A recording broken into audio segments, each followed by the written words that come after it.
আর একটা কথা বলি, এইটি বামে দাদি, রাগ রাগ রাগ, এখানে মিলাদ হইছে না? কিয়াম হয় না? এই যে আরবে মরু প্রান্তরে পাঠালেন প্রভু আপনাকে আব্দুল্লাহর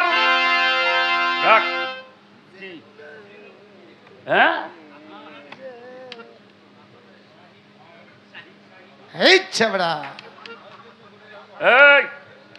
এই যে যারা কয় জিন্ন কুটিরে, এটি কি খাঁটি মুসলমান না? এর ভিতরে কিছু আছে। দোদল বান্দা কলবস খুব খেয়াল। ওনার বাবা ছিল আরবের মধ্যে সবচেয়ে বড় ব্যবসায়ী। আব্দুল্লাহ কি ছিলেন? বাবা জান আব্দুল্লাহ আলাইহিস সালাম ছিলেন বড় ব্যবসায়ী। তার নানা ছিল হীরা জহরতের ব্যবসা করত, আব্দুল ওয়াহাব জোহরি। দাদা ছিল কাবা ঘরের দায়িত্বে।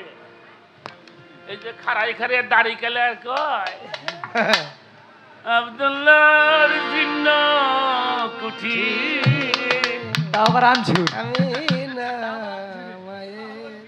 এই যে প্রতিবাদ কইরা মাইসি শিয়ে থুই যাবা। এটা জিন্ন কুঠির না শাহী কুঠির?